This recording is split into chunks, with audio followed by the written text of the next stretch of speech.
Olá pessoal, mais uma vez estamos aqui para mais uma videoaula, referente a ultrassom. Como vocês já sabem, meu nome é Rafael, sou professor de ultrassom daqui e hoje vamos dar seguimento ao nossa videoaula, ao nosso curso, dentro da matéria de ultrassom, e vamos falar sobre cabeçote. Ainda dentro do campo de método de geração e recepção das ondas ultrassônicas, vamos falar em cabeçotes, que são os mesmos que transdutores, certo? Então, como de costume, vamos aqui à apresentação dos devidos slides e acompanhe a leitura comigo, por favor. Vamos primeiro, senhores, falar de propriedades dos cabeçotes, Diz respeito a dois tipos de coisas. Há duas classificações, duas categorias, a sensibilidade e a resolução, certo? Então, vamos lá, acompanhem. Propriedades, que é a sensibilidade, O que é a sensibilidade? A capacidade para detectar pequenas descontinuidades. Pequenas descontinuidades são detectadas apenas por cabeçotes que tenham grande sensibilidade. E essa sensibilidade será tanto maior quanto maior for a transformação de energia, ou seja, à medida que você tem uma maior conversão piezoelétrica, você tem a tendência de ter uma sensibilidade maior devido à capacidade, ao aumento da capacidade de detecção de pequenas descontinuidades. Terceiro item, quanto maior for a frequência, maior será a sensibilidade.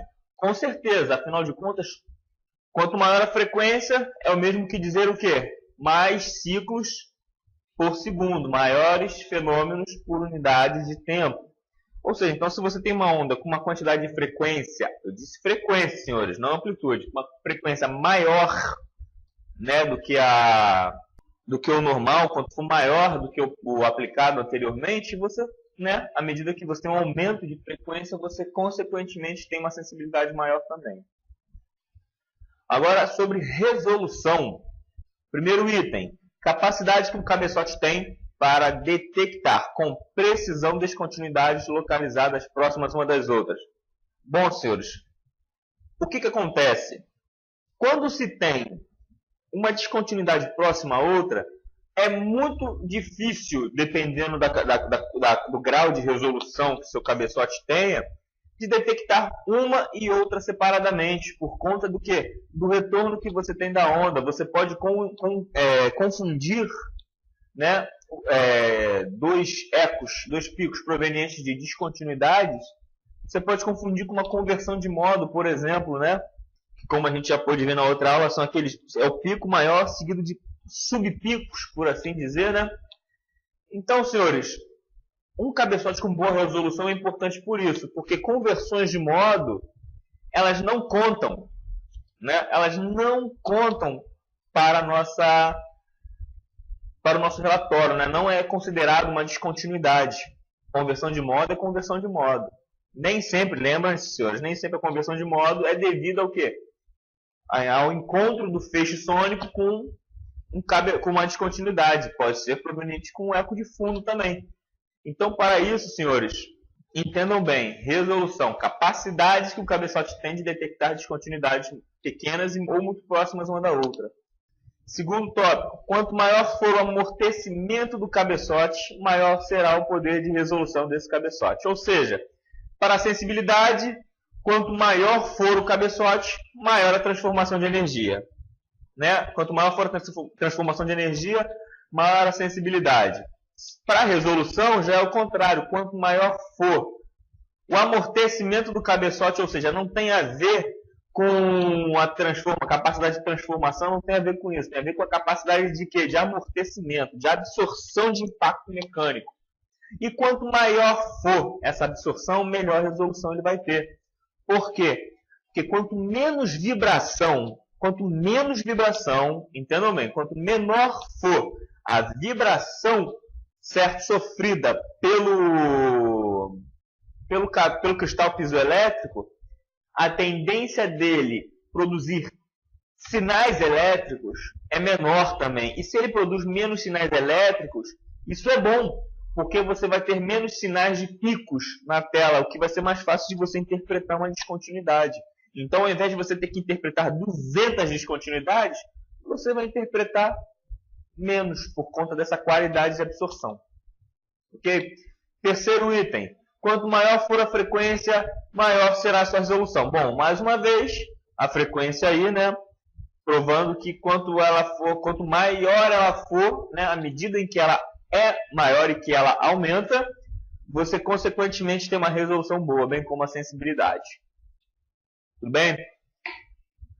Temos aqui, ó, no nosso próximo slide, uma comparação entre frequências, né? Nada que vocês tenham que se fixar. Simplesmente que temos um cabeçote com um funcionamento de 1 MHz, como vocês podem observar aqui, e um outro cabeçote de 6 MHz, que é com uma frequência maior, evidentemente. A resolução desse é menor. Percebam que a penetração, como já vimos nas primeiras aulas, que como esse aqui tem a frequência menor, a tendência dele ter uma penetração é muito maior. O campo próximo desse aqui é menor, porque se a frequência é menor, você tem menos conflitos de ondas, né, do que o de 6 MHz, que tem uma frequência maior. A onda, o comprimento de onda. O que acontece com o comprimento de onda? Como você tem uma frequência menor, você tem a tendência a ter maiores comprimentos de onda, certo? E como você tem 6 vezes mais frequência, a tendência é que esse comprimento de onda se afine para que possam aquele excesso, né, por assim dizer, de ondas possa passar. Com relação à atenuação sônica, é óbvio, né, senhores, que se o cabeçote tem somente 1 MHz, se ele só trabalha com 1 MHz, ele tem menos onda, né? Ele tem menos energia sonora, uma quantidade menor de energia sonora para perder do que aquele que tem 6. Tentem entender esse campo da seguinte forma. Se eu tenho R$1.000 comigo e o senhor tem R$6.000 com o senhor, quem tem tendência a perder mais dinheiro? É o senhor, porque afinal de contas o senhor tem mais dinheiro que eu para perder. É a mesma coisa. Quanto mais frequência você tem, maior será a sua atenuação, porque independente do valor da quantidade de frequência que você tenha, você sempre vai dissipar ela de alguma forma. Então, se você tem 6 megas e ao invés de 1, você atenua mais do que quem tem somente 1. Velocidade. Como já estudamos que a velocidade é uma característica do meio, independente da sua frequência, dependendo somente de meio que se propaga e modo de oscilação, né? Meio de vibração. Então, já sabemos que é independente da frequência.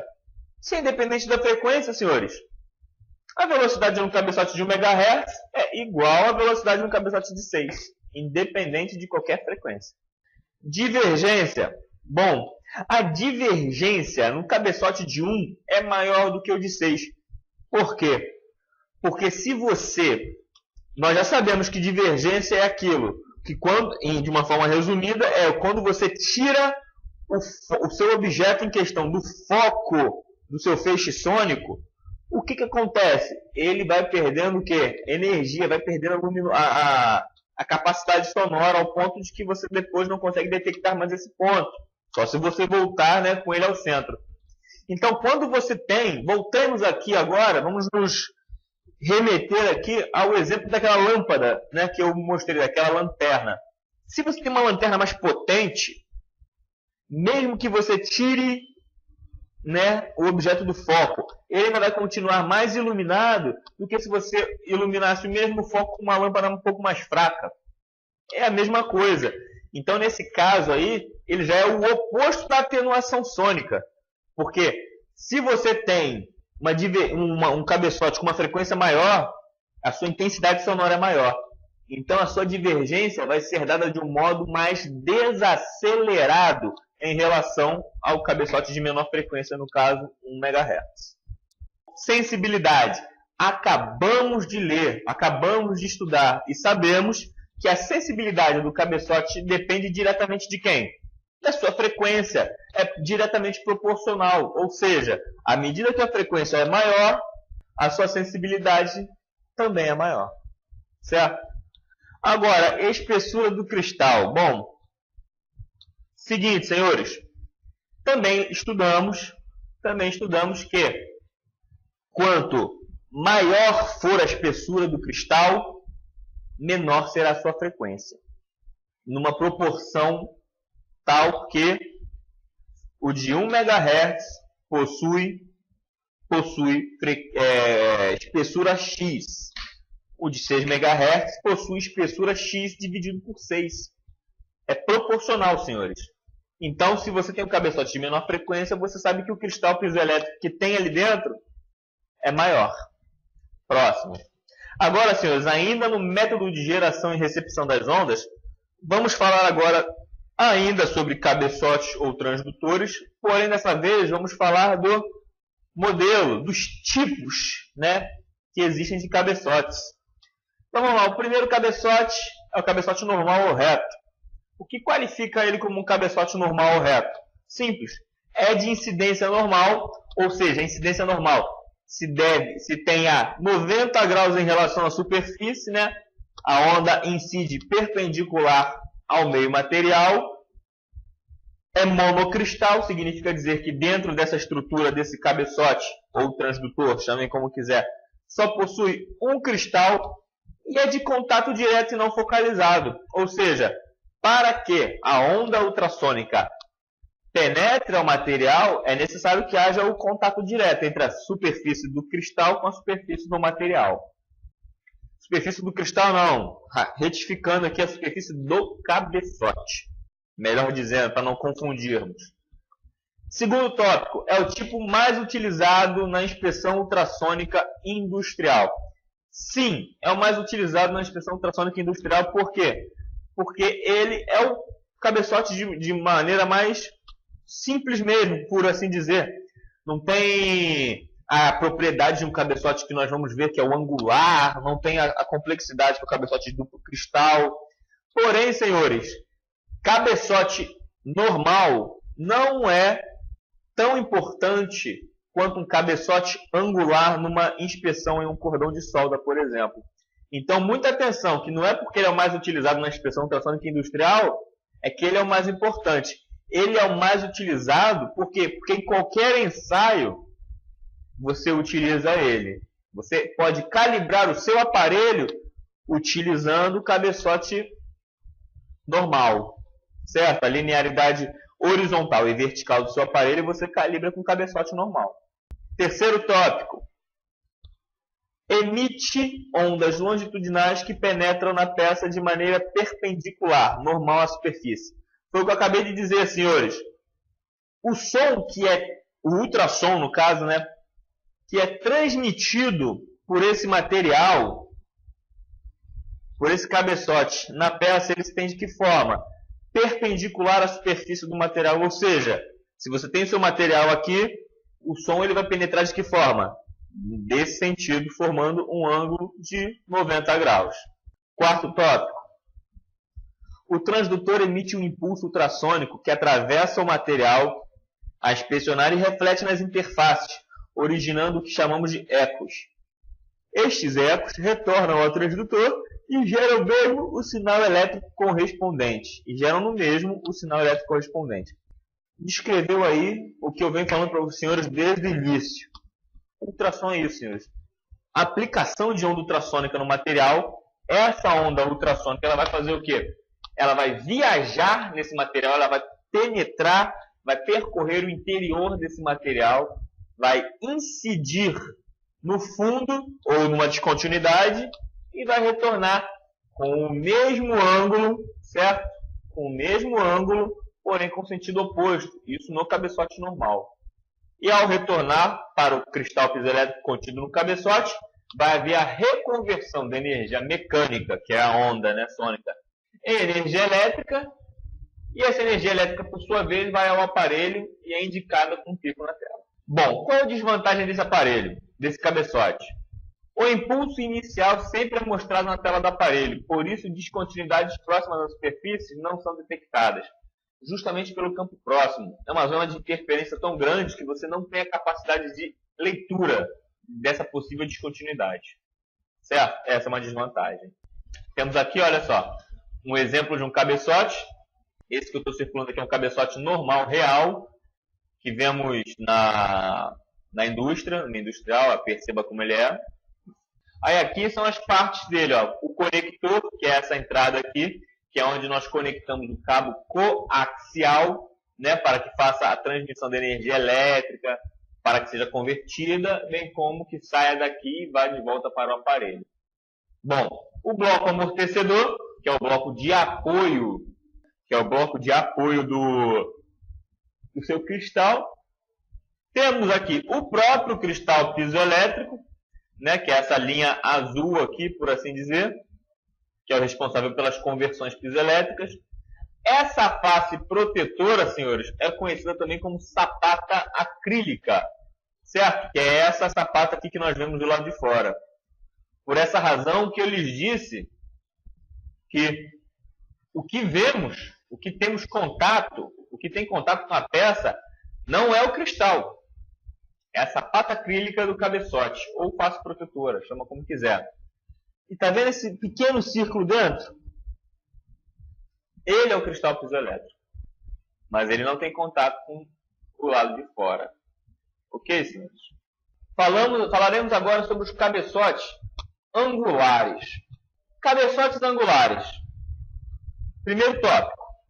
É de incidência angular, monocristal, de contato direto e não focalizado. Bom, a início, qual a diferença, professor, entre o cabeçote normal e o angular? Óbvio, o cabeçote normal ele incide no ângulo normal à superfície, um ângulo perpendicular. O cabeçote angular ele já tem uma incidência angular em relação à superfície. O que significa dizer? Que ele já não incide mais assim. Ele pode incidir assim, assim, assim, qualquer ângulo que seja o cabeçote. Evidente que existem cabeçotes com ângulos certos, certo? Logo, logo saberemos ali quais são esses ângulos. Segundo tópico. Possui um bloco amortecedor com o objetivo de absorver qualquer onda sônica de interferência que tenha sido refletida na interface acrílico-peça em ensaio. Uma característica dela. Ele possui esse bloco e todo tipo de onda sônica de interferência que tenha sido refletido na interface é absorvida, ou seja, ela é, ao contrário do cabeçote normal, ela é indicada e você consegue detectar uma descontinuidade por esse motivo. Coisa que você já não consegue fazer com o cabeçote normal. É uma vantagem em relação ao cabeçote normal. Terceiro tópico, emite ondas longitudinais que são refratadas como ondas transversais, que é a famosa conversão de modo, né? Lembra-se, senhores? Lembrem que eu disse o seguinte: incidência incide de forma longitudinal, porém, ele admite um ângulo crítico tal que há uma conversão de quê? De tipos de propagação. Início longitudinal acaba se tornando transversal, ou vice-versa. A esse nome damos o quê? Conversão de modo, que é a conversão do método de vibração, do modo de vibração da sua onda. Quarto, o ângulo do cabeçote é sempre o ângulo formado pela onda refratada no material em ensaio com a normal de uma superfície da peça de aço e nunca com o ângulo de incidência. Olha só, o que ele quis dizer? A onda refratada no material, ela possui um ângulo não necessariamente igual ao ângulo de incidência. Prestem bem atenção. O cabeçote, ele insere a onda no seu material normal em relação à superfície. De que forma? De que forma que o ângulo determinado não é esse aqui, que é o ângulo de incidência em relação ao normal. É o ângulo que refrata com relação ao que? A esse de incidência. Então, esse ângulo aqui de baixo é igual a esse. Certo? Então, você não se baseia pelo de cima, pelo ângulo que faz com relação a 90 graus. Você se baseia com relação ao quê? A peça e ao som refratado. Nunca com o ângulo de incidência. Quinto, o ângulo do cabeçote é obtido inserindo o quê? Uma cunha de plástico entre o cristal piezoelétrico e a superfície. Ou seja, dentro do nosso cabeçote, dentro da estrutura do nosso cabeçote, além daqueles componentes, né, nós temos o que? Uma cunha de plástico com um ângulo exato para quê? Para que você consiga colocar o seu cabeçote no ângulo pertinente, certo? E sexto tópico, que é o que podemos ler aí, os cabeçotes mais comuns são de 45, 60 e 70 graus.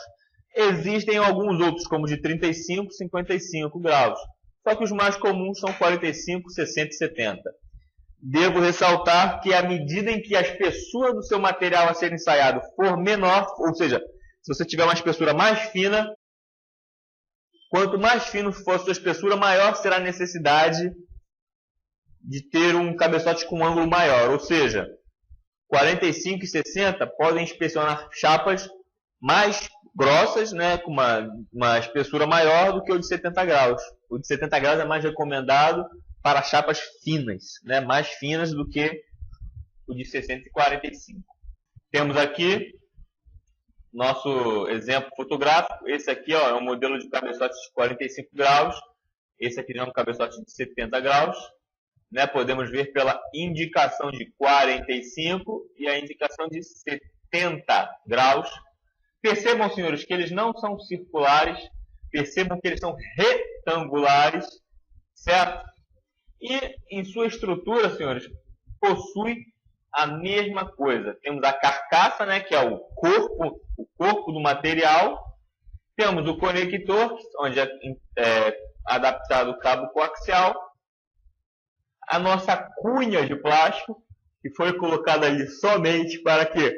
Para ser dado o ângulo entre o cristal piezoelétrico e a superfície normal. Temos o bloco amortecedor, que não poderia deixar de existir. E a sapata acrílica aqui, ó, que nesse slide ela já se apresenta como sapata. Certo? Que serve para você proteger o seu cristal e utilizar o que é para ser desgastado de fato. Agora, senhores, ainda em tipos de cristais, vamos ao terceiro tipo de cristal com uma particularidade diferente. Esse cabeçote aí é chamado de cabeçote duplo cristal, ou SE. Vamos à leitura. Utilizados para inspecionar ou medir materiais de reduzida espessura ou detectar descontinuidades logo abaixo da superfície do material, devido à zona morte existente na tela do aparelho, que impede uma resposta clara da indicação. Olha só, como que isso é possível? O cabeçote duplo cristal, senhores, logo abaixo vamos ver que ele possui uma particularidade a nível de português óbvia, né? Já devem ter percebido que possui 2 cristais. Por conta disso, é como se o trabalho, a tarefa do cristal fosse dividida em 2. Como assim? Nos outros cristais, nos outros cabeçotes, que são os monocristal, você tem somente um cabeçote para emitir e receber. Ou seja, fica um trabalho muito puxado para o cabeçote, de maneira que isso gera certas interferências quando ele trabalha com espessuras finas e até mesmo com descontinuidades passíveis de estarem localizadas na região do campo próximo, na zona de interferência. Então, vamos ao segundo tópico, que aí podemos explicar melhor, né, sobre essa característica do cabeçote duplo cristal. Possuem 2 cristais, óbvio, duplo cristal, elétrica e acusticamente separados, ou seja, há um elemento que separa tanto a parte, né, um cristal quanto a outra. De que forma? Elétrica, acusticamente. Ou seja, é separado de forma eletrônica e acústica. Que atuam independentemente, como um emissor e outro como receptor, sendo indiferente qual deles exerce qual função. Ou seja, tanto faz se um está ali para emitir ou está ali para receber. Então, como eu havia dito anteriormente, que um cabeçote só no monocristal é utilizado para emitir e receber ondas, você tem um trabalho dobrado aí, se os senhores repararem. Só que, no caso do cabeçote duplo cristal, não ocorre isso. Por quê? Porque um só cristal é responsável pela emissão. Ao passo que só um outro cristal, que é o segundo cristal, é responsável pela recepção. Ou seja, não há muitas vibrações, há uma atenuação da quantidade de vibração dos cristais. Certo? Porque um só vai receber, um só vai emitir. Certo? Então isso faz com que ele tenha a capacidade de quê? De receber mais sinais, processar mais sinais com a mesma qualidade e com o dobro da sua o quê? com o dobro da sua resolução e sensibilidade em relação ao cabeçote normal. Olha só, característica: não existe cabeçote angular duplo cristal. É um parêntese meu. Não existe cabeçote angular duplo cristal. Certo? Todos eles são de incidência normal em relação à superfície. Vamos em frente.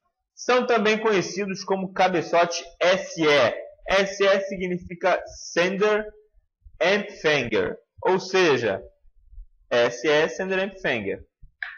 Para medições de espessuras em tubulações e outras peças cilíndricas, deve-se observar a orientação da separação acústica dos cristais do cabeçote. Ou seja, o separador acústico ele encontra-se no meio do cabeçote. Então você tem que estar sempre bem ligado aonde você posiciona, porque ele é o ponto central do seu cabeçote. Então, dependendo de onde você posicionar ele, você vai ter a leitura correta ou não. Quarto tópico. Para medições de espessura em tubulações e outras peças cilíndricas, deve-se observar a orientação da separação acústica. Bom, olha só. Eu repeti, né? Perdão até. Outra coisa, mas foi bom porque outra coisa que era necessário lembrar. Cabeçotes para medição de espessura, todos eles são do tipo duplo cristal, ou SE. Ok? Bom, vamos ao último tópico. A linha de separação dos cristais do cabeçote, barreira acústica, deve ficar transversal ao eixo longitudinal do cubo. Ou seja, nós temos um cristal circular, ele é circular, tá, senhores? Cristal circular. E ele é bem no meio, então ele tem que estar de que forma? Transversal em relação ao tubo, ou seja, se você tem uma linha que segue nesse sentido, ele tem que ficar dessa forma, não dessa forma. Sempre assim. Nós temos aqui dois conectores, porque são dois pares de fios, né, que farão parte dessa conexão. Aqui nós temos dois cristais piezoelétricos, um cristal, outro cristal, dois blocos de acrílicos, uma barreira acústica, eletroacústica entre um e outro. Essa é a barreira acústica que deve ficar de forma transversal em relação à tubulação, né? E esse cristal aqui, um desses cristais, tanto faz se for esse, fica responsável pela emissão da onda e o outro fica responsável pela recepção. Simples assim. Ó, senhores, bom, e aqui, ó, ainda em método de geração e recepção das ondas, temos o cabeçote de imersão, né? Que é um cabeçote utilizado para inspecionar ou medir materiais imersos ou parcialmente imersos, né? Parcialmente imersos em água ou outro líquido de acoplamento. São geradores de ondas longitudinais, porém podem produzir outro tipo de onda na peça de ensaio, desde que posicionados com um ângulo adequado em relação à superfície. E a sua construção é semelhante à dos cabeçotes normais, caracterizando-se apenas com relação aos cuidados de estanqueidade, ou seja, já que ele trabalha com componentes elétricos e ele vai trabalhar em meio submerso, ele tem que estar perfeitamente o quê? Estanque. Esse tipo de cabeçote aqui, ele é um cabeçote diferente pelo seguinte. Esse cabeçote aqui, ele já não faz parte mais dos cabeçotes de funcionamento mecânico, do ultrassom manual, né, no caso. Ele não é mais utilizado, esse é um cabeçote que não é utilizado por inspetores de ultrassom manualmente. O cabeçote Phased Array, ele é o cabeçote usado no famoso e cada vez mais popular ultrassom industrial, certo? Ultrassom industrial mecanizado. Então, o que acontece? Ele é um cabeçote de propriedades diferentes que ele é utilizado por máquinas que fazem o mesmo serviço de um inspetor, só que de uma forma mecanizada. Acompanhem comigo. São cabeçotes fabricados a partir de um grande número de elementos individuais arranjados na sua forma linear, angular, circular ou matricial, que permitem a varredura eletrônica desses elementos. Essa varredura permite a focalização, ou seja, várias posições e profundidades, e a deflexão, diversos ângulos do feixe gerado pelo cabeçote. Ou seja, à medida que você tem com os cabeçotes de uso manual uma vista, uma posição de um ponto só, Com esse cabeçote aí, ele te dá uma visão como se fosse em 3 dimensões, né? Como se fosse uma visão completa sobre as dimensões da descontinuidade, bem como do percurso que ele está fazendo. Vamos observar as vantagens. Primeira vantagem, variedade dos pontos focais para o mesmo transdutor. Foi o que eu acabei de dizer. E enquanto nós temos um ponto focal, ele tem vários pontos focais, certo? Variedade de ângulos de incidência para o mesmo transdutor. Pela mesma razão, ele incide de uma forma diferenciada porque ele capta tudo o que está à sua volta. Varredura do material de forma eletrônica do feixe sônico, o que dispensa o quê? Qualquer perda de uma possível descontinuidade. Ou seja, tudo o que há a ser inspecionado, né? Na sua peça ou na sua tubulação, o cabeçote do Phased Array capta. Ele não deixa passar nada. Variedade dos modos de inspeção, seja ele por pulso eco, imersão, não importa. Possui a variedade e possui também uma maior flexibilidade para a inspeção de juntas complexas. Ou seja, para aquelas juntas que há uma necessidade de um conhecimento técnico maior, o Phased não. O Phased tem a característica de ir lá inspecionar com propriedade, com segurança, certo? E tudo que você precisa saber é saber operar a máquina. Temos aqui, ó, cabeçote Phased. Entenderam? Ó. E aqui é uma representação gráfica dos sinais que ele emite. Eles são sinais. Ele é um cabeçote que possui tantos cristais assim. E esses cristais fazem o quê? Emitem muitas ondas sônicas, fazendo com que a leitura dele possa ser o mais abrangente possível, muito maior do que do ultrassom manual. Agora, senhores, saindo do campo de acoplante, vamos entrar de cabeçote, vamos entrar num campo que é de suma importância para o ultrassom, que é o acoplante. Olha só, acoplante basicamente serve para quê? De uma forma resumida, acoplante serve para atenuar, ou melhor, reduzir a zero, a presença de ar entre a superfície metálica a ser inspecionada e a sapata acrílica do material que está ensaiando, né? A sapata acrílica do cabeçote, no caso. Ok? Então vamos ao entendimento aqui. O ar é um pobre transmissor de ondas sônicas. Ele não transmite, ele permite com que o som se dissipe. A diferença de impedância acústica entre o ar e a maioria dos materiais sólidos é tão grande que mesmo uma camada tão fina retardará significativamente a transmissão das ondas sônicas do transdutor na peça. Ou seja, cara, qualquer presença de ar que tiver, o som, ao invés de penetrar no material, ele vai se dissipar pelo ar e vai se perder, e ele não vai ter poder de penetração para poder, né, fazer o seu próprio trabalho. Então vamos ao primeiro tópico.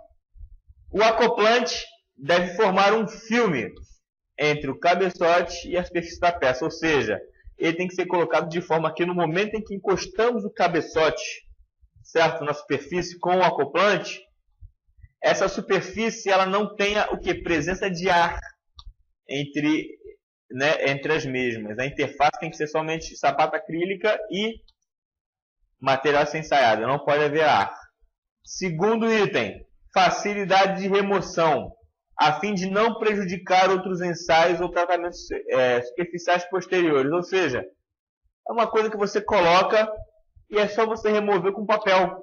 Removeu com papel, está novo, não tem mais nada, certo? Agora vamos lá. Os acoplantes mais utilizados são óleo, glicerina, graxa e água. Só uma dica, esse óleo é o SAI 30, certo? Que possui uma viscosidade X que permite com que façamos a nossa inspeção. Porém, tudo o que tiver uma propriedade de reter, né, de não permitir a presença de ar na sua composição, pode ser considerado líquido acoplante. Certo? Um acoplante também muito utilizado no mercado é chamado de carboximetilcelulose. Só que ainda assim é um dos mais utilizados, mas porém, o mais utilizado mesmo é o óleo SAI 30. Certo, senhores? Então, com isso, encerramos aqui mais uma videoaula. Né? Nas próximas videoaulas, nós vamos falar sobre métodos e técnicas de inspeção que é um dos últimos temas aí sobre inspeção por ultrassom, né? Espero que vocês tenham gostado. Fiquem com Deus. Até a próxima. Tchau, tchau.